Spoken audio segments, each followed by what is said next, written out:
Good morning everyone. आज हम करने वाले हैं 18 जुलाई 2024 के the Hindu plus Indian express दोनों ही न्यूज़पेपर का एनालिसिस। चलिए स्टार्ट करते हैं। और दोनों में से पहले आपको यहाँ पर कौन सी स्टेटमेंट ठीक है इस सवाल के, उसका आंसर मुझे देना है। क्वेश्चन जो है वो प्रीलिम्स प्रैक्टिस के लिए और मखाना के बारे में पूछ रहा है। पहली स्टेटमेंट कहती है कि मखाना जो है वो एक्चुअली के अंदर ट्रॉपिकल एंड सब ट्रॉपिकल क्लाइमेट्स में पाई जाती है और ये यूजुअली जो साल भर रुका हुआ पानी होता है, स्टेगनेंट पेरिनिलियन वाटर, जैसे कि पॉन्ड वगैरह हो गया या फिर ऑक्सबर्ग लेक, स्वैम्प वगैरह, उसी में ज़्यादा पाए जाते हैं। दूसरी स्टेटमेंट कहती है कि गवर्नमेंट ऑफ इंडिया जो है उन्होंने रिसेंटली अभी अनाउंस किया है कि इसको MSP यानी कि मिनिमम सपोर्ट प्राइस स्कीम के अंदर में रखा जाएगा ताकि इसको कल्टीवेशन के अंदर सपोर्ट मिल सके। जल्दी से मुझे आप लोग इसका आंसर बता दीजिए। कल आप लोगों के साथ में ये जो वीडियो है जब मैंने आप लोगों को पढ़ाया था उसमें तो इसको पढ़ाया ही था, इसके अलावा इसके जो हैंड रिटन नोट्स हैं वो भी शेयर कर दिए गए थे टेलीग्राम के ऊपर, तो आप लोगों के लिए ज़्यादा मुश्किल नहीं होना चाहिए। आंसर इसका होगा option A. Why option A? क्योंकि ऑप्शन बी जो है वो इसलिए गलत हो जाती है क्योंकि अभी बिहार की गवर्नमेंट ने जस्ट रिक्वेस्ट किया है। ठीक है, आप लोगों को यही मुझे देखना था कि आप लोग कितनी क्लियरिटी रखते हैं माइंड में।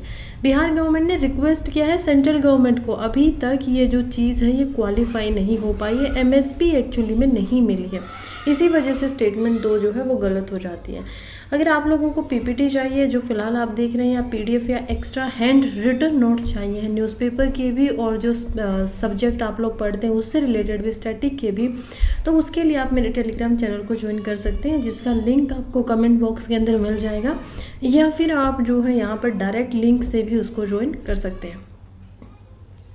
अब हम चलते हैं हमारे पहले आर्टिकल की तरफ जो कि है 4 सोल्जर्स किल्ड इन दोबा इनकाउंटर। देखिए फिर से लगातार 2-3 दिन से हमें समझ में आ रहा है कि कैसे उत्तराखंड के अंदर, कठुआ जो ज़िला है जम्मू के अंदर, ये सारे ऐसे रीजन्स हैं जहाँ पर क्या हो रहा है, लगातार हमारे जो सोल्जर्स हैं उनकी डेथ हो रही है, राइट। उनको लगातार मारा जा रहा है, टेररिस्ट के साथ में भिड़ंत हो रही है जिस वजह से यहाँ पर डेथ हो जा रही है। कल परसों हमने एक आर्टिकल पढ़ा था मेंस के पर्सपेक्टिव से, उसमें हमने पढ़ा था कि कैसे ये जो दोधा या फिर जम्मू का जो इलाका है उसमें टेररिज्म दोबारा से 2000 के अराउंड हमने इसको ख़त्म कर दिया था। यहाँ पे ज़्यादा आतंकवादी आते ही नहीं थे, कोई घटना होती ही नहीं थी। लेकिन अब पिछले 5 से 6 महीने के अंदर ये एक ऐसा एरिया है जो दोबारा से रीअमर्ज कर रहा है, यानी कुछ न कुछ इसके पीछे कहीं ना कहीं पाकिस्तान की क्या है, टैक्टिस है। तो चलिए, आप लोग सोचेंगे मैम आप बड़ा आसानी से बोल देते हो कि पाकिस्तान इसके पीछे होगा, क्या और कोई कार्य नहीं है, या फिर ये टेररिज्म एक्चुअली के अंदर होता क्या है, what is actually a terrorism, या अ टेररिस्ट कौन होता है। तो ये बात आप लोगों को अच्छे से समझ में नहीं आई है अभी तक, राइट। तो चलिए एक बार पहले इसी को देख लेते हैं, क्योंकि अब ये आर्टिकल के लिए हमारे जानने के लिए क्या था, GS पेपर 3 में सिक्योरिटी के लिए हमें पता होना चाहिए था, राइट। और सिक्योरिटी भी कौन सी, इंटरनल सिक्योरिटी, क्योंकि हमें हमारी आंतरिक सुरक्षा का ध्यान रखना है। कोई हमारे घर में आकर हमारे ही सैनिकों को यहाँ पर मार रहा है तो इससे बुरी बात क्या होगी। चलिए समझते हैं इसको मेंस के पर्सपेक्टिव से भी। सबसे पहले तो टेररिज्म है क्या और ये कहाँ से आता है, कैसे यूज़ किया जा सकता है, कैसे हम इसको रोक सकते हैं, सब कुछ आज हम डिटेल में देखेंगे। तो टेररिज्म के अंदर हम देखते हैं कि कैसे अलग अलग तरीके से लोग जो हैं वो एक्चुअली के अंदर टेररिज्म को फैला सकते हैं, जिसमें न्यूक्लियर टेररिज्म भी होता है, जिसमें ऊपर से हम देखेंगे फ्लाइट के थ्रू भी किया जा सकता है। यहाँ पर बायोलॉजिकल टेररिज्म है, कोरोना वायरस की तरह, जैसे एज एन एग्जाम्पल की तरफ देख सकते हैं कैसे शक हुआ था कोविड पे कि वो भी क्या किया गया है, बायो टेररिज्म का एक रूप माना गया है, उसके अंदर ही वो है। फिलहाल देखते हैं टेररिज्म को। ये एक अनलॉफुल एक्ट ऑफ वायलेंस होता है, यानी कि आप इसको क्या नहीं कर सकते, परमिशन नहीं दे सकते, इलीगल है, अनलॉफुल है, इसका कोई कानून नहीं है। इसमें हम देखते हैं कि कई बार गवर्नमेंट और सोसाइटीज़ भी इंक्लूडेड होती हैं। इसी वजह से मैं बार बार बोलती रहती हूँ कि पाकिस्तान जो है, और मैं कौन होती हूँ बोलने वाली, मैं बोलती हूँ उन लोगों के वर्ड्स को, उन लोगों की कहानियों को जो खुद में यहाँ पर या तो एम्बेसडर रह चुके हैं, या फिर वो जो अपने ओपिनियन दे रहे हैं वो लोग हैं जिन्होंने यहाँ पर पाकिस्तान के साथ में और इंडिया के जो रिलेशंस हैं उनके ऊपर गहराई से अपने जीवन के 40-50 50 साल उन रिश्तों को सुधारने में और लगाने में दिए हैं, और तब वो अपने ओपिनियन इन न्यूज़पेपर्स के अंदर में रखते हैं। अगर वो लोग कह रहे हैं तो इसके पीछे क्या कारण है? गोल यही होता है टेररिज्म का कि इनको पॉलिटिकल, रिलीजियस या आइडियोलॉजिकल इनके कुछ उद्देश्य होते हैं जिनको प्राप्त करना होता है। चलिए सबसे पहले समझते हैं कि ये जो आतंकवाद है, ये जो टेररिज्म है, ये आया कहाँ से है।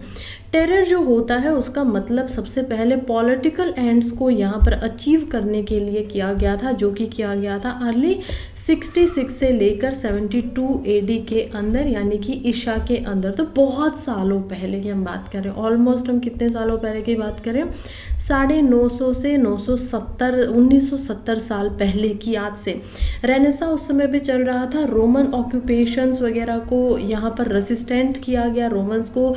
हम देखते हैं टेररिस्ट जो थे उन्होंने रोमन सोल्जर्स को मार दिया था, और रोमन जो प्रॉपर्टी थी उसको पूरे तरीके से डिस्ट्रॉय कर दिया था, क्योंकि उनको रोमन एम्पायर को ही, रोम का जो एम्पायर था उसको क्या करना था, ख़त्म करना था। टेरर इसी तरीके से आगे फिर से इस्तेमाल होता रहा। टेरर जो है अब लंबे तरीके से हम देखते हैं कि समय के साथ साथ आगे बढ़ा। मॉडर्न टेररिज्म की अगर बात करें तो जो टेररिज्म शब्द है वो फ्रेंच रेवोल्यूशन के रेन ऑफ टेरर 1793 से लेकर 1794 से निकल कर आया है। यहाँ पर हम देखते हैं कि पहली बार गवर्नमेंट स्पॉन्सर टेररिज्म जो है, जिसके आज लोग हम जैसे लोग, आम नागरिक भुगतान कर रहे हैं, वो सबसे पहले यहीं से जन्म लेता है। मॉडर्न हिस्ट्री के अंदर में ऐसा माना जाता है। जो लाइन है टेररिज्म की और पॉलिटिकल वायलेंस की, वो कई बार क्या हो जाती है, ब्लर हो जाती है। अब हम लोग बता नहीं पाते हैं कि इनमें कितना फ़र्क है, क्योंकि गवर्नमेंट्स ही क्या कर रही है, उस चीज़ को स्पॉन्सर कर रही हैं। गोल क्या होता है, स्टेट टेररिज्म जो होता है उसका गोल होता है कि वो अपोजिशन वगैरह को एलिमिनेट कर दे, पावर को कंसोलिडेट कर दे, एक ही हाथ में रख दे। जैसे कि वनिशद जो है अर्जेंटीना में, वहाँ पर हम देखते हैं ऐसे एग्जांपल्स को। मॉडर्न हिस्ट्री ऑफ टेररिज्म के अंदर जो अनार्किस्ट होते हैं, ये पहली बार 19वीं सदी के लेट में दिखाई दिया। अनार्किस्ट कौन होते हैं? ये लोग किसी भी गवर्नमेंट के अंदर रहना ही नहीं चाहते, कहते हैं कि हमें कोई भी सरकार पसंद नहीं है, ऐसे ही रहो सब, यानी कि ये लोग अनार्किस्ट है। अब इंडिविजुअल टेररिज्म भी होता है, जिसमें सिलेक्टिव टेररिज्म का इस्तेमाल किया जाता है, जैसे कि लिंकन जिनके असैसिनेशन के लिए यहाँ पर इस्तेमाल किया गया, या फिर अभी जो यहीं पे USA के ही प्रेसिडेंट है उनका भी असैसिनेशन, डोनाल्ड ट्रंप का, फॉर्मर प्रेसिडेंट जो रह चुके हैं, करने की कोशिश की गई है, जो दोबारा से प्रेसिडेंशियल इलेक्शन में खड़े हो रहे हैं। तो ये सब क्या है, ये आता है इंडिविजुअल टेररिज्म की ब्रांच के अंदर। इसके अलावा हम देखते हैं कि कैसे मिडल ऑफ 20th सेंचुरी के रहते रहते जो टेररिज्म है वो एक टूल बन गया था, जो दोनों साइड में कॉलोनियल कॉन्फ्लिक्ट के अंदर इस्तेमाल किया जाता था। लास्ट 20 साल जो है 20वीं सदी के, उसमें रिलीजियस बेस्ड जो आतंकवाद है वो ज़्यादा बढ़ा है और ज़्यादा फ्रिक्वेंट हुआ, और इंडिया में तो इसका बिल्कुल आप लोग एग्जाम्पल्स जगह जगह पे समय समय पे देख सकते हैं। अनदर फॉर्मेट जो है वो है इकोनॉमिक टेररिज्म का, जिसमें इंडस्ट्री वगैरह, एग्रीकल्चर सिस्टम, इन सारी चीज़ों को डिस्ट्रॉय कर दिया जाता है। अब टेररिज्म एक एसिमेट्रिक वारफेयर है, यानी सीधा सीधा आप लड़ाई नहीं लड़ रहे हो। यही बिल्कुल करेक्ट बैठती है इंडिया पाकिस्तान के रिलेशन में, कि पाकिस्तान ने क्या किया कि हमसे वो सीधा पता था कि युद्ध करेगा तो जीत नहीं सकता, इसी वजह से एसिमेट्रिक वॉरफेयर कर रहा है, नीचे ही नीचे खोखला करने की कोशिश कर रहा है और हमें हमारे में ही उलझाए रखने की कोशिश कर रहा है। तो एसिमेट्रिक वारफेयर जो है वो एक्चुअली के अंदर में रैंडम या अनप्रेडिक्टेबल वायलेंस होता है, जो कि एक वीक मिलिट्री जो होती है वो स्ट्रॉन्गर मिलिट्री के खिलाफ में करती है। ये यहाँ पर लिखा भी गया है, एलन जी की किताब लिखते हैं अपनी, और 1997 में इसका ब्यौरा भी देते हैं। तो इसी वजह से कह रही हूँ कि इंडिया की जो आर्मी है वो क्या है, काफ़ी ज़्यादा स्ट्रॉन्ग है as compare to Pakistan army. और उन्होंने वैसे ही 1965 के युद्ध के अंदर में वो लोग समझ गए थे इस बात को कि इंडियन आर्मी से ऐसे ही जीता नहीं जा सकता है। उसी के बाद से सडनली जो ये टेररिज्म है वो इंडिया की तरफ उन्होंने कर दिया। सबसे पहले तो टेररिज्म जो है वो एक एंशिएंट टैक्टिक्स है, पहले भी इस्तेमाल होती थी। यहाँ पर इसको मोड ऑफ कम्युनिकेशन की तरह भी दिखाया जा रहा है। ये एक एसिमेट्रिकल वॉरफेयर की तरीके से है, ये अलग अलग समय पे अलग अलग जगहों पर किया जाता है, और ये एक पॉलिटिकल एक्ट के अंदर भी आता है। तो इसी तरीके से मान लीजिए किसी को, टेररिस्ट को अटैक करना, तो वो क्या करेंगे, वो 3 से 4 साल तक की प्रिपरेशन करेंगे उसके अंदर, फिर एक दिन उनको एग्जीक्यूशन में लगेगा, और डायग्नोस्ड जब हो जाएगा, बायो टेररिज्म की यहाँ पर बात हो रही है, तो 3 साल में पहली डेथ होगी 3 दिन के अंदर, और उसके बाद मल्टीपल डेथ्स यहाँ पर होनी शुरू हो जाएंगी। ये माना जा रहा है बायो टेररिज्म को, जैसे कोविड इटसेल्फ ऐसे शक किया गया कि वो क्या हो सकता था, एक बायो टेररिज्म का ही रूप हो सकता था। टेररिज्म के अंदर प्रॉपर्टी वगैरह में भी क्या किया जाता है, देखिए अब रेगुलर जो क्राइम होते हैं उससे थोड़ा डिफरेंट होता है, क्योंकि इसके पीछे स्ट्रॉन्ग पॉलिटिकल प्रॉपर्टीज़ होती हैं। अब टेररिज्म में क्या किया जाता है, एक टेररिस्ट जो होता है वो हो सकता है कि एक पर्सन आतंकी है और दूसरा फाइटर माना जाएगा जो उस कंट्री का है। प्राइमरी प्रिवेंशन, अब इसको रोका कैसे जाए, सबसे पहले तो एजुकेशन देनी पड़ेगी, बहुत सारे लोगों को समझाना पड़ेगा। दूसरा हम देखते हैं कि जो डिफरेंसेस है कल्चर के बीच में, रिलीजियस बिलीफ, ह्यूमन बिहेवियर, इन सारी चीज़ों को हमारी जो न्यूअर जनरेशन आने वाले हैं उनको बताना पड़ेगा कि ठीक है अंतर हो सकते हैं, ऐसा कोई बहुत बड़ी बात नहीं है अगर लोगों के बीच में डिफरेंसेस है कल्चर को लेकर। ठीक है, समय के साथ साथ अलग अलग जगह पे अलग अलग प्रकार के लोग उभरे और उन्होंने अपने अपने हिसाब से अपनी अपनी कुछ नीतियाँ बना ली, तो अब इसमें आपको उनसे क्यों प्रॉब्लम होनी चाहिए, ये सीधा सीधा आपको बात समझानी पड़ेगी। उसके अलावा पीस, शांति, आज़ादी, इक्वालिटी, यहाँ पर बराबरी, इन सारी चीज़ों के ऊपर भी सोचना होगा कि सिर्फ मेरे ग्रुप ऑफ पीपल के लिए ना हो बल्कि सबके लिए ऐसा होना चाहिए ना। We are living in a world जो शांतिपूर्व है, यानी कि शांति उसमें बहुत ज़्यादा है, पीसफुल है, तो उसमें क्या होगा, वो सबके लिए भला होगा, तो ऐसा कुछ होना चाहिए। और जो रूट है टेररिज्म का, ये चारों के चारों चीज़ें इनकी कमी होने की वजह से वो क्या करनी है, एलिमिनेट करनी है। सेकेंडरी प्रिवेंशन कैसे कर सकते हैं, सबसे पहले तो बहुत अच्छे सर्वेलेंस हमें इस्टेब्लिश करने पड़ेंगे, मॉनिटरिंग सिस्टम होते हैं वो अच्छी कैटेगरी के लाने पड़ेंगे ताकि जो टेररिज्म के अटैक होते हैं उनको हम रोक पाए। दूसरा जो हमारा प्रोटेक्टिव यहाँ पर सिस्टम है सिटीजन्स के लिए, क्योंकि सिविलियंस की भी डेथ होती है इसमें, पूरा हमने अभी आंकड़े देखे थे ना 2-3 दिन पहले, तो उसमें हमने देखा था कि कैसे सिटीजन्स जो नागरिक जो सिविलियन है उनकी भी डेथ होती है, तो उनको भी हमें क्या करना पड़ेगा, प्रोटेक्ट करना पड़ेगा। अब टर्शरी प्रिवेंशन कैसे हो, सबसे पहले तो अर्ली डिटेक्शन करना चाहिए कहाँ से ये हो रहा है, एक्सटेंशन जो है इम्पेयरमेंट वगैरह का उसको रोकना चाहिए, जो सर्वाइवर हैं बच्चे हुए उनको रेस्क्यू करना चाहिए, और उसके बाद में जो रेस्ट ऑफ द पॉपुलेशन है उनको कंसोल करना चाहिए, क्योंकि ऐसे आतंकी हमलों से डर बहुत फैलता है, फियर जो होता है वो बहुत फैलता है और ये सभी में आ जाता है। जो रेस्ट ऑफ द पॉपुलेशन है जो अभी तक उसका शिकार बनी भी नहीं है, तो उसको क्या करना पड़ेगा, कंसोल करना पड़ेगा। चलिए अब समझते हैं इंडिया ने ऐसा क्या क्या किया है रूट को ख़त्म करने के लिए। देखिए इंडिया की बात करें तो इंडिया में हम देखते हैं कि हमारे यहाँ पर डोमेस्टिक कानून है, जैसे कि यूपा का कानून है हमारे ऊपर। अब ये बहुत मुश्किल होता है, अनलॉफुल एक्टिविटीज़ प्रिवेंशन एक्ट 1967 में ये आया था, और इसके अंदर जो टेररिस्ट होते हैं, ऑर्गेनाइजेशन हो, इंडिविजुअल हो, क्रिमिनलाइज टेररिस्ट एक्टिविटी किसी ने किया हो, तो उसको एग्जीक्यूशन भी किया जाता है, इन्वेस्टमेंट भी की जाती है उसकी, और प्रोसिक्यूशन भी किया जाता है। तो ये सारे के सारे इसके अंदर काम लिए जाते हैं। इसके अलावा हमने बनाई है नेशनल इन्वेस्टिगेशन एजेंसी, ये बनी थी नेशनल इन्वेस्टिगेशन एजेंसी एक्ट 2008 के अंदर, जो कि एक सेंट्रल एजेंसी है इंडिया की जो इन्वेस्टिगेट करती है, प्रोसिक्यूट करती है टेरर रिलेटेड ऑफेंसेस को। अब हम देखते हैं कि ये टेररिज्म की जो अलग अलग फॉर्म्स है वो क्या क्या निकल कर यहाँ पर आ रही हैं। तो मेजर फॉर्म्स ऐसी कौन कौन सी है, वैसे तो हमने आराम से अभी देखा कि कितने प्रकार का ये होता है, लेकिन अब हम केवल और केवल यहाँ पर इंडिया के नज़रिए से ज़्यादा पढ़ने वाले हैं। तो चलिए आराम से समझते हैं। सबसे पहले होता है लोन वुल्फ अटैक। अब ये क्या होता है, यहाँ पर कोई जो इंडिविजुअल है वो सेल्फ रेडिकलाइज्ड इंडिविजुअल होते हैं, जो यहाँ पर इंटेलिजेंट एजेंसीज के लिए सिग्निफिकेंट चैलेंज है, क्योंकि क्या अकेले अकेले हैं, खुद ही रेडिकलाइज हैं, इनको लगता है कि ठीक है हम किसी बहुत अच्छे काम के लिए अटैक कर रहे हैं तो हमको तो जन्नत मिलेगी या स्वर्ग मिलेगा, ये सारी चीज़ें जो होती है वो इसमें मायने रखती है। दूसरे तरीके का हम देखेंगे जो कि है बायो टेररिज्म के risk. Again covid is example of this, तो इसमें कुछ और समझाने को रहा नहीं। फिर हम देखते हैं ड्रोन थ्रेट्स को, अनमेंड जो यहाँ पर थ्रेट्स हैं, यहाँ पर ड्रोन के साथ में काफ़ी ज़्यादा हमले किए जाते हैं। जैसे कि हमारा जो एयरबेस है उस पर हम देखते हैं जून 2021 के अंदर में भी सिग्निफिकेंट ड्रोन से अटैक किए गए थे, जो लगभग 14 किलोमीटर दूर है इंडिया पाकिस्तान के बॉर्डर से। उसके बाद हम देखते हैं यहाँ पर टेररिस्ट सेफ हेवन। अब ये तो आप लोगों को जब मैंने फाइनेंशियल एक्शन टास्क फोर्स भी समझाई थी तो वहाँ पर भी बताया था कि कैसे जो पाकिस्तान यहाँ पर ग्रे लिस्ट के अंदर होता था वो क्या हो गया था, ब्लैक लिस्ट से भी बाहर हो गया था 2022 के अंदर में, और ग्रे लिस्ट से भी क्या हो गया है, अभी फ़िलहाल प्रेजेंट है। तो उसमें क्या हो गया है कि ये क्या करता है, टेररिस्ट के लिए सेफ है। कुछ ऐसी कंट्रीज़ जो टेररिस्ट को अपने यहाँ पर रहने देती है और उनको इवन इंफ्रास्ट्रक्चर ट्रेनिंग भी देती हैं, तो वो भी इंडिया के लिए एक प्रॉब्लमेटिक सिचुएशन है, खास करके अफ्रीका, मिडल ईस्ट की कुछ कंट्रीज़, इवन पाकिस्तान अभी कुछ समय तक जो था वो भी इसके अंदर आता था।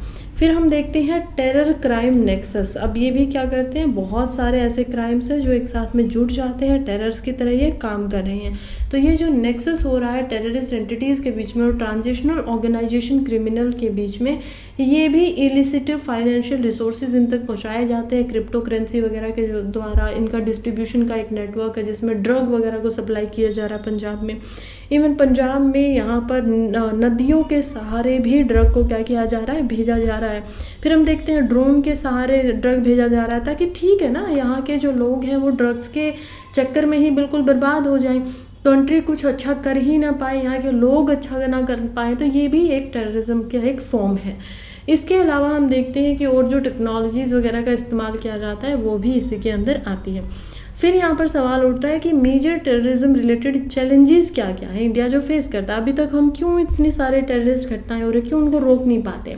तो सबसे बड़ा जो हमारा चैलेंज है वो है क्रॉस बॉर्डर टेररिज्म का। देखिए, क्योंकि बॉर्डर से यहाँ पर क्रॉस होकर आतंकवादियों को भेजा जाता है, समझा कर उनको ट्रेनिंग दे देकर कि जाओ इंडिया के अंदर जाओ और वहाँ पर जाकर अगर तुम लोग मर भी जाओगे तो भी स्वर्ग में जाओगे, तुम्हें हूरें मिलेंगी। तो ये सारी चीज़ें ऐसी हैं जो खासकर हम पर्टिकुलरली पाकिस्तान से, हमारी जो नेबरिंग कंट्री है, वहाँ से क्रॉस बॉर्डर टेररिज्म को देख पाते हैं। ये हमारी सबसे बड़ी समस्या है।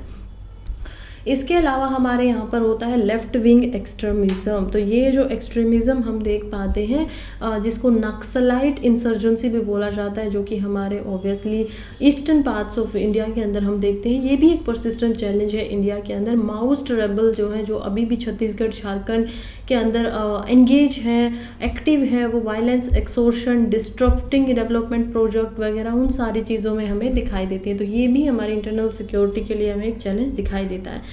तीसरा हम देखेंगे जो कि है रेडिकलाइजेशन। देखिए, अब रेडिकलाइज कैसे किया जाता है, हमारा ही जो यूथ है, हमारे जो कश्मीर के, उत्तराखंड के ये यूथ हैं, या फिर ऑनलाइन इनके साथ में प्रोपेगेंडा चलाया जाता है, इनको बहकाया जाता है सोशल मीडिया के थ्रू। ये सारी चीज़ें भी अभी फ़िलहाल हमें क्या लग रही हैं, एक्चुअली के अंदर में हमें लग रहा है कि कैसे एक प्रॉब्लमेटिक सिग्निफिकेंट ये हमारे लिए चैलेंज हो जाता है इंडिया के लिए।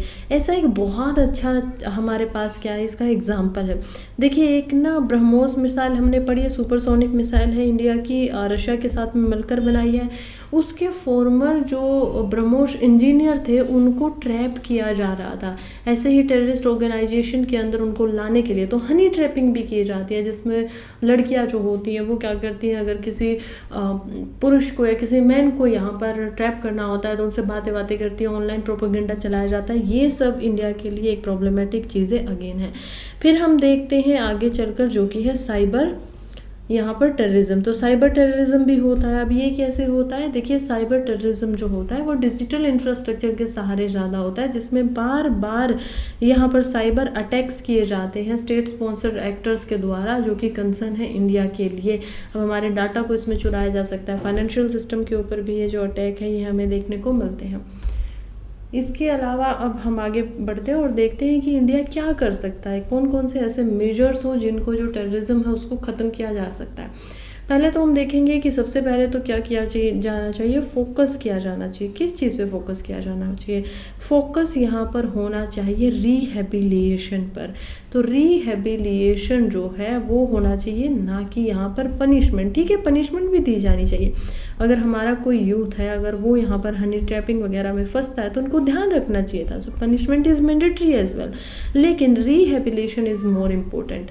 दूसरा हम देखते हैं कि नेशनल लेवल पे यहाँ पर काउंटर टेररिज्म डाटा बेस होना चाहिए। तो कौन कौन से ऐसे टेररिस्ट के साथ में संपर्क उनका हो सकता है, या कौन कौन से जगहों से आ सकते हैं, पहले कब से आए हैं, ताकि हमारे पास में सारे के सारा डाटा हो, बेस हो, हम ज़्यादा अच्छे से पॉलिसीज़ बना पाए, ज़्यादा अच्छे से हमारी जो सुरक्षा है वो कर सके। इसके अलावा जो फिज़िकली सिक्योरिटी मेजर्स होते हैं उनको भी क्या करना चाहिए, यहाँ पर बढ़ा देना चाहिए। तो physical security measures are also important. अब इसमें जो हाई रिस्क टारगेट्स वगैरह, पब्लिक स्पेसिस है, ऐसे क्रिटिकल इंफ्रास्ट्रक्चर है, जैसे कि parliament itself is a critical infrastructure, तो वहाँ पे इसको लगा देना चाहिए। फिर हम देखते हैं कि इंटेलिजेंस ट्रेनिंग होनी चाहिए पुलिस के लिए। हम देखते हैं कैसे जब मुंबई जो यहाँ पर टेररिज्म अटैक हुआ था इंडिया के ऊपर, तो उसमें भी पुलिस के जो अधिकारी थे उन्होंने काफ़ी अच्छी भूमिका यहाँ पर निभाई थी, लेकिन कुछ जगहों पर गड़बड़ भी रह गई थी। तो इसी वजह से पुलिस के लिए ओपन ट्रेनिंग सोर्सेज ऐसे बनाए जाने चाहिए ताकि वो भी ज़्यादा ध्यान से, ज़्यादा अच्छे से यहाँ पर क्या कर सके। अगर बाई चांस यहाँ पर टेररिस्ट पेनिट्रेट हो जाते हैं इंडिया के अंदर में ज़्यादा सिक्योरिटी फोर्सेस को बढ़ाने के बाद में, तो भी क्या करना चाहिए, तो भी उनको रोक पाए, उनको पहचान पाए, समझ पाए। तो ये सारी चीज़ें होनी चाहिए। इसके अलावा जो कम्युनिटीज़ है जिनको लगता है, जैसे कि नक्सल्स वगैरह में ही हम देख पाएंगे, जिनको लगता है कि उनके साथ में गलत हुआ है, वल्नरेबल रीजन है, उनको भी एम्पावर करना चाहिए। तो ये भी काम हमें क्या करना पड़ेगा, लगातार करना पड़ेगा, तब जाकर हम जो ये टेररिज्म है और जो ये इतना बड़ा मेनेंस है हमारे सामने, खतरा है हमारे सामने, उसको ख़त्म कर पाएंगे। नेक्स्ट आर्टिकल हम देखते हैं, यहाँ पर प्रीलिम्स के लिए ही है मेनली। प्रीलिम्स के लिए क्या है कि देखिए, एक टेम्पल है केरला के अंदर जिसका नाम है श्री वेदाकुनथानाथ टेम्पल, थ्रिसुर में ये दिखाई देता है। यहाँ पर जो मंथ चल रहा है, मलयालम मंथ, अभी कार्तिका कम, उसके अंदर एक फेस्टिवल मनाया जा रहा है जो कि है अन्ना यूतु। इसके अंदर जो ये सारे के सारे एलिफेंट्स लाइन में खड़े हुए दिखाई देते हैं, इनको लोग क्या कर रहे हैं, फूड खिला रहे हैं, खाना खिला रहे हैं, जो कि one type of festival is there. तो ये हमें ध्यान रखना है कि श्री वेदाकुनथानाथ टेम्पल के अंदर ये होता है, केरला का ये फेस्टिवल है। नेक्स्ट हमारा इंपॉर्टेंट आर्टिकल अगेन प्रीलिम्स के लिए इंपॉर्टेंट हो जाता है। देखिए, जब भी आपका बजट तैयार होता है, क्योंकि हमें पता है आपकी बार क्या किया गया था, इंटरिम बजट लेकर आया गया था मार्च के महीने में, क्योंकि दोबारा से गवर्नमेंट जो थी वो इलेक्ट होने वाली थी, तो हो सकता है कि उनको ठीक ना लगता। अभी हमारा फुल बजट आएगा। अब ये जो फुल बजट है ये 23 जुलाई को यहाँ पर प्रेजेंट किया जाने वाला है, ठीक है। उससे पहले एक सेरेमनी होती है, जितने भी लोग यहाँ पर इंक्लूडेड थे बजट को बनाने के लिए, उसमें जो फाइनेंस मिनिस्टर वो क्या करेंगे, हलवा यहाँ पर बना होता है, हलवे को उनको देती हैं, सब लोग हलवा खाते हैं एज अ मीठे के रूप में, और ये हम यहाँ पर हमारा बजट देख सकते हैं। तो ये एक हलवा सेरेमनी होती है, जो हो सकता है कभी एक छोटा सवाल इसमें से आ जाए, अदरवाइज इतना अवेयर तो होना ही चाहिए क्योंकि you are a UPSC aspirant. Next हमारा आर्टिकल बात कर रहा है, लगभग 1151 करोड़ की इन्वेस्टमेंट की गई है इंडिया के अंदर, ताकि हमारी जो बैटरी टेक्नोलॉजी है उसकी हम रेस में आगे रह सके। तो एक स्ट्रेटेजिक इन्वेस्टमेंट की जा रही है जो अगले 5 सालों के अंदर अंदर इंडिया में सिग्निफिकेंट इंटरनेशनल लीड जो होगी वो दिलाएगी, जब हम एडवांस टेक्नोलॉजी को यहाँ पर बनाने की कोशिश कर रहे हैं।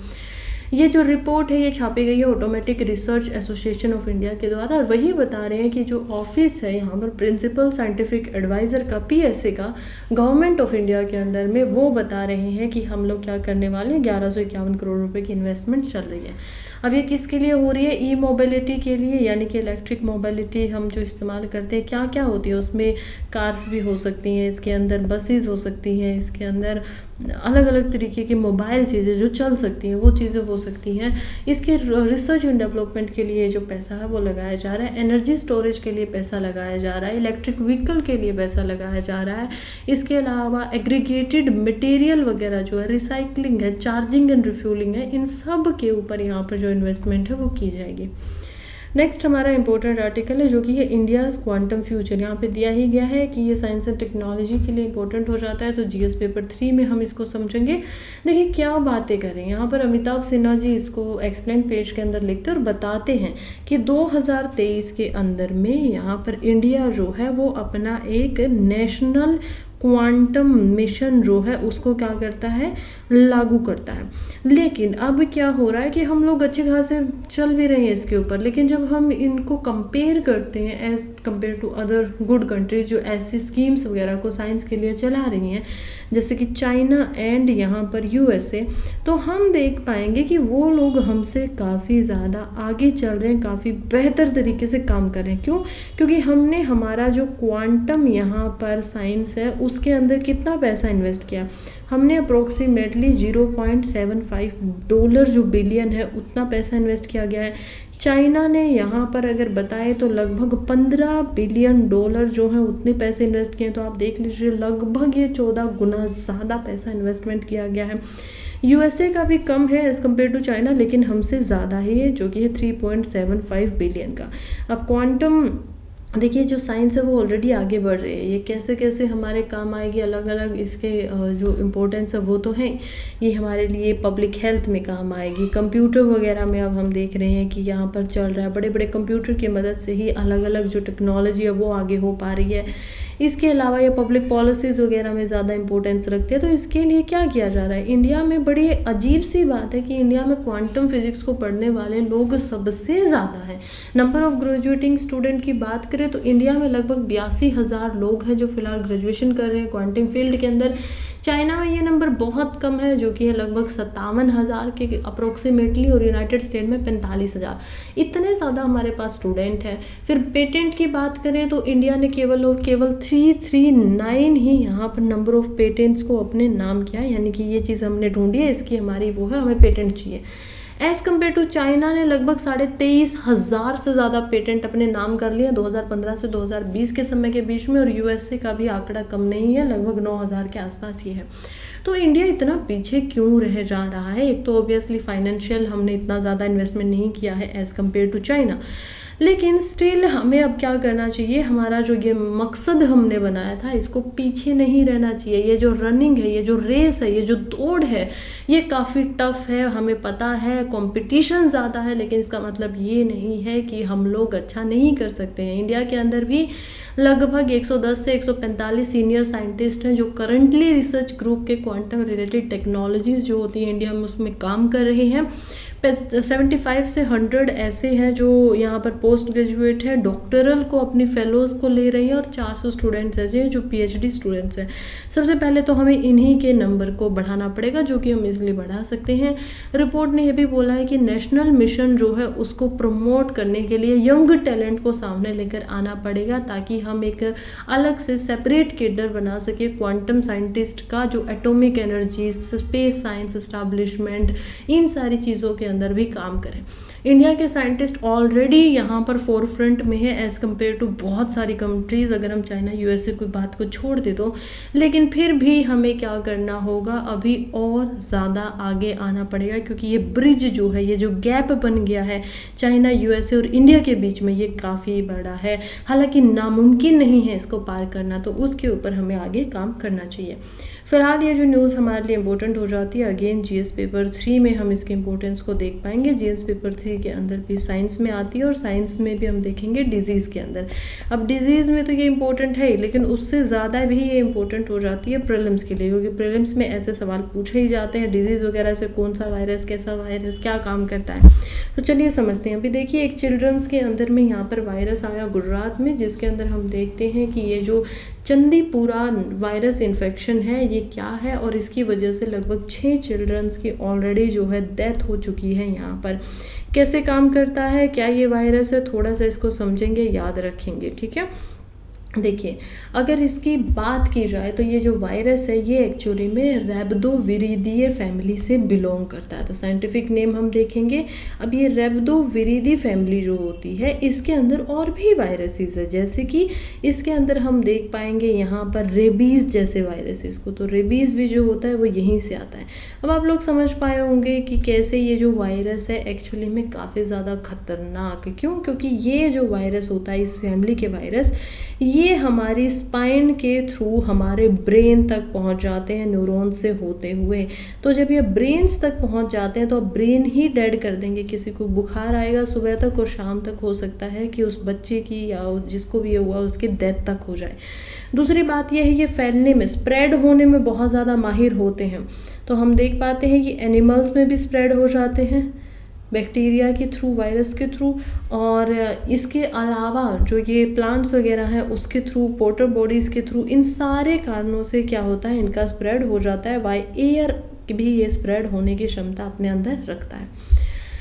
वायरस जो है एक्चुअली में स्लाइवेरी ग्लैंड जो होती है, इंसेक्ट, यहाँ पर हम देख पाएंगे अलग अलग इंसेक्ट में पाया जाता है। खासकर जो अब ये गुजरात में फैल रहा है वो फैल रहा है सैंड फ्लाइज की वजह से। हालांकि ये मॉस्किटोज़ वगैरह के अंदर में भी पाया जाता है, जिसमें मॉस्किटो की जो एडीज़ एरगप्ती नाम की जो मॉस्किटो है जो कि डेंगू फैलाने के लिए भी यहाँ पर कारागार होता है, जिम्मेवार होता है, उसमें भी ये ज़्यादा पाया जाता है। तो इसका अब हमें साइंटिफिक नेम जो है CPHV वायरस का वो समझ में आ चुका है, ये क्यों होता है वो भी समझ में आ चुका है। इसका रीजन कौन कौन से हैं जहाँ पे सबसे पहली बार ये अफेक्टेड हुआ था, तो हम देखते हैं कि ये 1965 में सबसे पहले जब इन्वेस्टिगेशन की जा रही थी चिकनगुनिया के लिए और डेंगू के लिए, तब इसके बारे में पता चला था कि एक और वायरस भी इस तरीके का है और ये one of the most significant outbreak जो इंडिया में देखा गया है 2003 से 2004 के बीच में, महाराष्ट्र, गुजरात और आंध्र प्रदेश के बीच में, जिससे 300 से ज़्यादा बच्चों की जान इसकी वजह से चली गई थी। उसका भी ये जिम्मेवार जो था उस समय पे हो गया था। तो एंडेमिक सेंट्रल इंडिया में ही ज़्यादा दिखाई दे रहा है ये, और डिजीज़ का जो पैटर्न है वो हालांकि अब धीरे धीरे बदल रहा है। तो गुजरात के जो ट्राइबल एरिया है, पावगढ़ वगैरह के, उन एरियाज़ में भी आउटब्रेक सेंटर वगैरह हमें ज़्यादा दिखाई दे रहे हैं और इसकी वजह से ब्रेन हेमरेज आने की जो स्थिति है वो भी ज़्यादा हो जाती है। नेक्स्ट स्टेटमेंट बात करिए PM श्री स्कूल्स की। देखिए अब ये क्या आर्टिकल बात कर रहा है कि PM श्री नाम के यहाँ पर क्या किए गए हैं, स्कूल बनाए गए हैं। अब ये 2 कैटेगरी के स्कूल है। कौन कौन सी कैटेगरी के स्कूल हैं? एक होंगे अर्बन, यहाँ पर अर्बन में आपको इसमें इंडल्ज होने के लिए लगभग 70% तक का जो इसका क्राइटेरिया उसको पूरा करना होगा। दूसरा यहाँ पर है रूरल कि आपको 60% यहाँ पर क्या लेकर आने पड़ेंगे, क्राइटेरिया के अकॉर्डिंग मार्क्स लेकर आने पड़ेंगे, तभी आप as a PM Shri school की यहाँ पर माने जाएंगे, जो कि एक्सीलेंस के लिए यहाँ पर बनाए जा रहे हैं। अब इसमें क्या करना होगा, जो भी स्कूल इस कैटेगरी के अंदर में आएगा ये पूरा का पूरा, क्योंकि स्टेट के अंदर में हम देखते हैं कि यहाँ पर एजुकेशन जो है उसको रखा गया है कॉन्स्टिट्यूशन के अंदर। कॉन्स्टिट्यूशन में भी कहाँ पर, शेड्यूल 7 के अंदर। शेड्यूल 7 में 3 लिस्ट है, जिसमें यूनियन लिस्ट होती है, उसके बाद स्टेट लिस्ट होती है, कंकरेंट लिस्ट होती है। तो ये समावर्ती है, ये हम देखते हैं यहाँ पर स्टेट लिस्ट है, यूनियन लिस्ट है। अब यूनियन में से पहले जो एजुकेशन यूनियन लिस्ट में होता था उसको ट्रांसफ़र कर दिया गया था स्टेट लिस्ट के अंदर।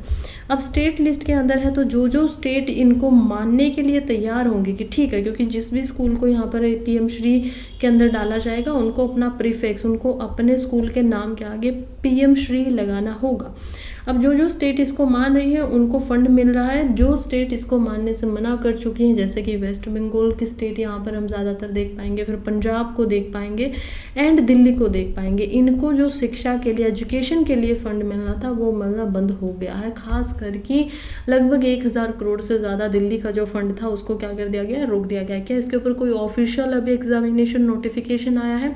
अभी कोई ऑफिशियल एक्सप्लेनेशन नहीं आई है एजुकेशन मिनिस्ट्री की तरफ से, लेकिन इनको यही बोलना है कि समग्र शिक्षा के अंदर PM श्री जो है वो भी एक इंडल्ज पार्ट है, और जो भी स्टेट यहाँ पर मेमोरेंडम ऑफ अंडरस्टैंडिंग नहीं कर रही है, नहीं मान रही है, तो उन तक जो अब अमाउंट होगा समग्र शिक्षा के अंदर में वो नहीं भेजा जाएगा। नेक्स्ट हम देखते हैं जो कि है the problem with billionaire consumption. देखिए आप लोगों को पता है फिलहाल हमारे जो बिलियनियर हैं हमारे देश के अंदर में, काफ़ी बड़ी शादी उनके घर में हो रही है, that was the Ambani family.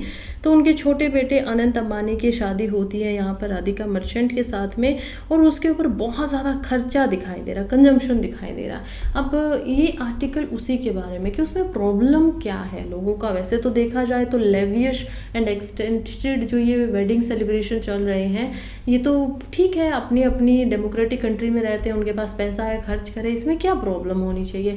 लेकिन इसमें कई तरीके से प्रॉब्लम्स हो जाती हैं। एज ए UPSC एस्पिरेंट आप लोगों को इसके बारे में अवेयर रहना चाहिए। तो चलिए समझते हैं कि ये क्या बात कर रहा है। पहली जो प्रॉब्लम हो जाती है वो हो जाती है एनवायरमेंटल पर्सपेक्टिव से। देखिए वेडिंग्स वगैरह में या जो सेलिब्रेशन होते हैं क्या करते हैं, प्राइवेट जेट्स वगैरह का इस्तेमाल करते हैं, बहुत सारी इलेक्ट्रिसिटी का इस्तेमाल होता है, लाइटिंग का इस्तेमाल होता है यहाँ पर।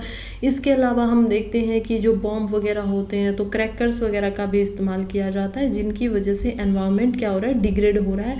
ये एक पहला कारण हो जाता है, जो कई इन्फ्लुएंसर पर, कई बड़े बड़े बिलियनियर्स के ऊपर ये जो यहाँ पर ये जो आरोप है वो लगाए गए हैं इसकी वजह से। दूसरा हम देखते हैं, ये कहते हैं कि देखिए राइट एंड लेफ्ट और इथिकल भी यहाँ पर क्या फ़र्क पड़ना चाहिए। माना जाता है कि क्योंकि ये तो कंजप्शन करेंगे ये तो ज़्यादा अच्छा होना चाहिए, लेकिन इथिकल तरीके से भी अगर हम देखें तो ये गलत हो जाता है। रीज़न बिहाइंड दैट क्या हो जाता है कि एक तरफ तो सोशल हम देखते हैं कि इतनी ज़्यादा यहाँ पर प्रॉब्लम्स है समाज के अंदर में, और दूसरी तरफ आप इतना एक्सटेंड करके एक चीज़ को बढ़ाए जा रहे हो। दूसरा, यहाँ पर बहुत सारे ऐसे रिसर्चर्स हैं जिनका मानना है कि ये जो पैसा होता है, ये जो प्रॉफिट होता है, खास करके मार्क्सिस्ट जो यहाँ पर इकोनॉमिस्ट है उनका, ये एक्चुअली में जो इसको बना रहे हैं यानी कि लेबर जो होती है उनका होता है। तो आप क्या कर रहे हो, उनके प्रॉफिट को खुद इस्तेमाल में ले रहे हो, खा रहे हो। इसी वजह से ये भी एक प्रॉब्लमेटिक सिचुएशन है। अगर हम कैपिटलिस्ट की बात करें तो ये ज़्यादा अच्छा लग सकता है। फिर इकोनॉमी के पॉइंट ऑफ व्यू से एक पॉइंट यहाँ पर आएगा जो कहेगा कि क्योंकि ये लोग तो क्या कर रहे हैं, इकोनॉमी के अंदर डोमेस्टिक चीज़ों का कंजप्शन कर रहे हैं, तो इससे तो क्या होना चाहिए, आप कंजप्शन करेंगे, डिमांड बढ़ेगी, डिमांड बढ़ेगी तो ग्रोथ होगी। तो ये तो एक तरीके से इनडायरेक्टली ग्रोथ ही तो करवा रहे हैं ना। लेकिन इसकी भी एक ये बात है कि देखिए ग्रोथ जो होती है, इससे ये बात तो ठीक है कि ग्रोथ होगी, लेकिन ये जो ग्रोथ होगी ये लिविंग स्टैंडर्ड को नहीं बढ़ाएगी। रीज़न बिहाइंड दैट, क्योंकि ये कपड़े ले रहे हैं, उससे किसी को ज़्यादा फ़ायदा नहीं होगा, फ़ायदा होगा लेकिन उतना ज़्यादा नहीं होगा, बल्कि जो फ़ायदा होता है किसी भी कंट्री के अंदर वो होता है इन्वेस्टमेंट से। तो अगर आप कपड़े तो ले रहे हो, लेकिन उसके अलावा अगर आप सीविंग मशीन वगैरह को भी यहाँ पर इन्वेस्ट कर रहे हो, बना रहे हो, तब यहाँ पर देखने को मिलता है कि उससे और ज़्यादा डिमांड बढ़ेगी, क्लोथ्स की भी डिमांड बढ़ेगी, यहाँ पर स्विंग मशीन का इस्तेमाल भी होगा, यहाँ पर एम्प्लॉयमेंट वगैरह भी बढ़ेगी। तो ये सारी चीज़ें भी इसमें मायने रखती है। खैर, 3-4 ऐसे मुद्दे हैं जो प्रॉब्लमेटिक लग रहे हैं, और सोशल कंट्रास्ट यही समझ में आता है। सेलिब्रेटेड एक ब्रिटिश इकोनॉमिस्ट है जॉन मैनर्ड केनीज, उन्होंने भी ये बोली है कि कैपिटलिस्ट जो सोसाइटीज़ होती हैं वो पिक्यूलियर सोशल कंट्रास्ट पे ही होती है। यहाँ पर जो कैपिटलिस्ट क्लासेस होती है उनमें ग्रेटर वेल्थ देखने को मिलती है, प्रोडक्शन पे उनका पूरा पूरा कंट्रोल होता है, नेट आउटपुट जो होता है प्रोड्यूस्ड ईयर वो भी सस्टेन्ड होता है। ये लोग हाई लेवल ऑफ इन्वेस्टमेंट भी करते हैं, ये भी इनकी प्रोडक्टिविटी और एम्प्लॉयमेंट को बढ़ाता है। ऐसा नहीं है कि सिर्फ कैपिटलिस्ट आप बन गए हो तो इसका मतलब अब आप अमेरिका की तरह क्या हो जाओगे, डेवलप्ड हो जाओगे। तो ये एक चीज़ है।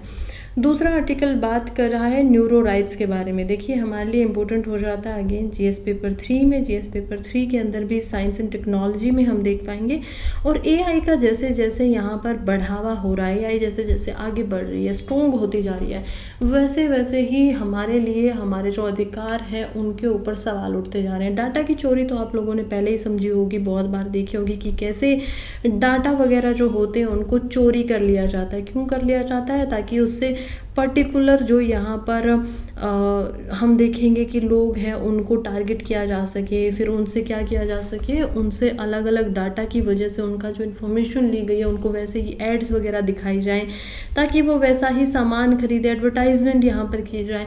ये सब होते हुए हमने बहुत देखा है। कभी फेसबुक के ऊपर इल्ज़ाम लग रहा है, कभी यहाँ पर व्हाट्सएप के ऊपर इल्ज़ाम लग रहा है, कभी इंस्टाग्राम इसके पंगों में आ रहा है। लेकिन हम एआई जैसे जैसे बढ़ रही है, जैसे कि हम देखेंगे कि एलोन मस्क ने क्या किया है, अभी दिमाग के अंदर चिप लगाई है जिसको न्यूरो लिंक बोला जाता है।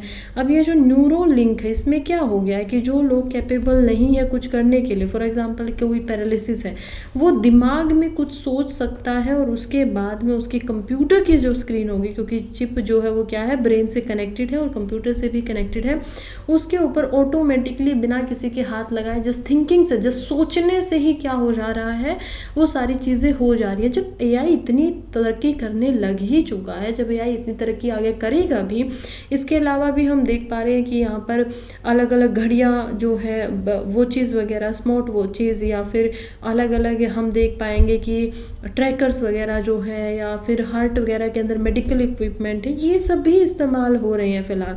और ये सब भी क्या कर सकते हैं, आपका हेल्थ का जो डाटा है उसको चोरी किया जा सकता है, उस हेल्थ के डाटा को यहाँ पर मेडिकल कंपनीज वगैरह को बेचा जा सकता है और वो उसी तरीके से आपको टारगेट करेंगे। दूसरी बात, ये जो न्यूरो लिंक है, अब ये क्या कर रहा है, या ईईजी जो कि हमने कल ही पढ़ा था कि उसको कैसे 100 साल हो गया, जब ये इतनी ज़्यादा आगे बढ़ चुकी है, और ऐसा माना जा रहा है कि अभी तक तो नॉर्मल ईईजी आता था, आपको टेस्ट करवाने के लिए जाना जाता था, अब क्या करना पड़ेगा कि वेरिएबल भी आने वाला है कि उसको इंडिविजुअल लेवल पे आप लगा के रख सकते हो, जिससे आपको हर समय आपके दिमाग में क्या इलेक्ट्रोमैग्नेटिक फ़िलहाल चल रहा है, क्या एक्टिविटीज़ हो रही हैं, ये सारी चीज़ें पता लगती रहेंगी। अब इससे फ़ायदा क्या होगा, वो कंपनियाँ तो इसको बिल्कुल ख़रीदना चाहेंगी जिनको लगता है कि हम देखें कि हमारे जो एक्चुअली के अंदर में काम करने वाले यहाँ पर लोग हैं वो कैसे काम करते हैं, उनमें ठीक तरीके से काम कर भी रहे हैं या नहीं कर रहे हैं, वो तो इसको बिल्कुल ख़रीदना चाहेंगे ना। आप किसी कंपनी में काम करते हो, उसका मालिक इसको ख़रीदना चाहेगा, लेकिन जो उस समय पे काम कर रहा है वो तो उसको तो नहीं होना चाहिए ना कि हो सकता है कि वो एक्टिव स्टेट में है, पैसिव स्टेट में है। इस तरीके से आपके ब्रेन में होने वाली सारी की सारी एक्टिविटीज़ को क्या किया जा रहा है, रिकॉर्ड किया जा रहा है। तो ये इसके ऊपर कानून का क्या हो, इसके ऊपर जो न्यूरो राइट्स है उनके बारे में क्या हो, क्या क्या इसका प्रोटेक्शन हो, फिलहाल इसके ऊपर कोई भी बहुत ज़्यादा इन्फॉर्मेशन हमारे पास नहीं है, क्योंकि ये फ्यूचर की चीज़ें ज़्यादा दिखाई दे रही हैं। लेकिन हमेशा ऐसा क्यों होता है कि पॉलिसी और अधिकार तभी बनते हैं जब उन अधिकारों का विघटन हो चुका होता है। एआई की वजह से, डिफेक्ट की वजह से बहुत सारे लोगों को प्रभावित किया गया नेगेटिव तरीके से, और कानून लाने की बातें अब की जा रही हैं। अब तक कोई एक्यूरेट कानून जो है वो आया भी नहीं है, जस्ट 1 साल पहले ये कानून आ रहे हैं। तो थोड़ा फास्ट नहीं हो सकते हैं क्या हम लोग, क्या पहले नहीं सोच सकते इन सारी की सारी चीज़ों के बारे में। ये आज के आर्टिकल का इसका क्रक्स था। नेक्स्ट आर्टिकल की बात करते हैं जो कि है लूसा के बारे में। अब ये कह रहे हैं, देखिए वैसे आर्टिकल बहुत लंबा चौड़ा बना के लिखा हुआ है, लेकिन बात कर रहे हैं कि आज तक लाइफ जो है वो कैसे इमर्ज हुई है वो हमें ज़्यादा अच्छे से समझ में नहीं आई। ये बात बिल्कुल ठीक है कि हमें पता है कि लाइफ जो है अर्थ के ऊपर में वो पहले कैसे आई थी। अर्थ के ऊपर जीवन आता है ओशंस के अंदर, ओशन से फिर ये एक सेल जो यूनिसेलुलर लाइफ का कंसेप्ट आया था, जो बहुत सारे कारणों की वजह से आया होगा। उसमें एनवायरनमेंट भी चेंज हो रहा है, उसमें टोपोग्राफिकल भी चेंजेस आ रहे हैं, उसमें बायोलॉजिकल तो जब लाइफ आई उसके बाद में चेंज आने शुरू होंगे। तो ये जो सेल थे इससे फिर आज हम ह्यूमंस तक बन चुके हैं। इतना हम लोग जो है डिफरेंट लाइफ के फॉर्म को देख पाते हैं, प्लांट्स देख पाते हैं, लाखों यहाँ पर स्पीशीज़ हैं, अलग अलग मैमल से लेकर इंसेक्ट से लेकर पता नहीं क्या क्या अर्थ के ऊपर पाया जाता है in the form of life. इसकी शुरुआत हुई कैसे, तो देखिए अभी एक रिसर्च की जा रही है जिसमें सेम कंडीशन क्रिएट की जा रही है। बहुत सारे प्रोटीन वगैरह का एक ट्री बनाया गया है यहाँ पर यूनिवर्सिटी ऑफ कैलिफोर्निया के द्वारा, और ये कोशिश कर रहे हैं कि समझे कि लूका यानी कि जो फोसिल्स हमें मिलते हैं, और लूका यानी कि जो कि पहला सेल था जो लाइफ से बना था, वो कैसे काम किया होगा, कि किस तरीके से उसने अपने अंदर जो म्यूटेशन है वो की होगी, बिहेवियरल चेंज लेकर आया होगा, स्ट्रक्चरल चेंज लेकर आया होगा। फिलहाल अभी तक हमें इसके बारे में बहुत ज़्यादा इन्फॉर्मेशन है नहीं। अब हम इसके बारे में और ज़्यादा काम करें और फ्यूचर में देखते हैं इसका रिजल्ट क्या होगा। नेक्स्ट आर्टिकल बात कर रहा है कि कैसे जुवेनाइल जो है उनको अडल्ट की तरह ट्रीट करना इज़ नॉट ए आंसर। आप लोगों ने एक केस अभी पहले देखा होगा कि कैसे यहाँ पर एक जो 16 ईयर का बॉय था वो क्या करता है, एक एक्सीडेंट करता है जिसकी वजह से यहाँ पर पुणे के अंदर में 2 जो लोग थे टेक्निकल काम करने वाले, 2 यंग टेकीज़, उनकी डेथ हो जाती है। उसके बाद उसका जो केस होता है वो juvenile protection of justice care के अंदर में यहाँ पर रखा जाता है। 2015 का ये एक्ट था, क्योंकि इसकी एज अभी 18 साल नहीं हुई थी और इसको एक ऐसे लिखवा कर छोड़ दिया गया था, बेल इसको मिल गई थी। अब ये एक प्रॉब्लमेटिक सिचुएशन थी। जैसे ये बाहर बात आती है, लोगों का यहाँ पर पब्लिक जो गुस्सा था पब्लिकली सबका सामने आता है, हम देख पाते हैं डिससेटिस्फेक्शन को लोगों की, और उसकी वजह से केस जो है दोबारा से रीओपन किया जाता है और अभी इसके ऊपर प्रक्रिया हम देख पाएंगे। लेकिन क्या ये जो 16 ईयर का मामला है इसको कैसे छोड़ दिया गया, क्या ये कानून से अच्छे से नहीं किया गया था या कानून के अंदर रह के किया गया था? पहली बात तो ये है कि देखिए इट इज़ डिपेंड्स ऑन जज। वो देखते हैं कि यहाँ पर रूल्स के अंदर लिखा गया है कि कौन सा ऐसा हीनियस क्राइम माना जाएगा, जो बच्चा यहाँ पर 15 साल से बड़ा है उसको अडल्ट माना जाए या फिर उसको अडल्ट सन माना जाए, छोटा माना जाए, जिसकी वजह से उसको कम सजा देकर छोड़ा जाए। ये जो पूरा का पूरा पार्ट होता है वो होता है किसी जज के अंडर। अब जज देखते हैं कि हीनियस क्राइम है या नहीं है। हीनियस क्राइम कौन से होते हैं? जिसमें 7 साल से ज़्यादा की सज़ा यहाँ पर मिल जाती है। लेकिन बहुत सारे केसेस इसमें ऐसे होते हैं जिसमें ड्रिंक एंड ड्राइव की जा रही होती है और उस ड्रिंक एंड ड्राइव के अंदर में कोई सज़ा यहाँ पर बताई ही नहीं गई है कि इसको मिनिमम और मैक्सिमम कितनी होगी। वो डिपेंड करेगा अकॉर्डिंग टू सिचुएशन, क्या सिचुएशन थी उन सारी चीज़ों में। इसी वजह से ऐसे केसेस के अंदर कई बार जो बच्चे हैं उनको रिहेबिलेट किया जाना चाहिए, कि उनको दोबारा से समझाना चाहिए, सिखाना चाहिए, ये ऑथर का कहना है। हालांकि दोनों पक्षों की हमने बातें सुनी कि नहीं, अगर वो ड्रिंक कर सकता है, ड्राइव कर सकता है तो उसको सज़ा भी मिलनी चाहिए, उसके पेरेंट्स को सज़ा मिलनी चाहिए, बिल्कुल ठीक बात है। लेकिन क्या यही हमारा कानून है और हमारे कानून का एक्चुअली में प्रोस्पेक्टिव होता है क्या? क्या वो बच्चा सच में किसी का मर्डर करना चाहता था? ये ऑथर कहना चाहती है कि वो मर्डर तो नहीं करना चाहता था ना। ऐसी बहुत सारी कंट्री हैं जैसे कि इंडोनेशिया, यूएसए, उन लोगों ने एक नए तरीके के कानून यहाँ पर रखे हुए। वो क्या करते हैं कि ऐसे जो बच्चे होते हैं 16 से 18 के बीच के अंदर में, उन बच्चों को जो विक्टिम की फैमिलीज़ हैं उनसे मिलवाया जाता है, और उनसे मिलवाने पर जो विक्टिम की फैमिली होती है वो अपनी सिचुएशन बताती है कि क्या क्या उनके ऊपर बीत रही है, क्या क्या उन्होंने जो खोया है इंसान अपने जीवन से, उनकी वजह से उन पर इम्पैक्ट पड़ा है, जिससे इन लोगों के ऊपर बहुत ही ज़्यादा जो इम्पैक्ट है वो पड़ता है, और इसकी वजह से ये क्या होते हैं, सुधरने की आगे जीवन में पूरी पूरी कोशिश करते हैं। तो ऐसा ही कुछ जो कि सिस्टम इंडिया में नहीं है, इंडिया में भी क्या किया जा सकता है, अप्लाई किया जा सकता है। तो ऐसा मेंस के अकॉर्डिंग ये आर्टिकल था जो हमने अच्छे से समझ लिया है। फ़िलहाल यहीं पे जो न्यूज़पेपर है उसको ख़त्म करते हैं। आज बहुत लेंदी न्यूज़पेपर था, आई नो, और मैंने पूरी कोशिश की है कि आप लोगों को ईज़ी से ईज़ी करके समझाऊँ। खैर, कल फिर से मिलेंगे, और तब तक के लिए पढ़ते रहिए, आगे बढ़ते रहिए, एंड टेलीग्राम चैनल को ज्वाइन कर लीजिए। वीडियो अगर अच्छी लगी हो तो लाइक कर दीजिए। Tata, bye bye.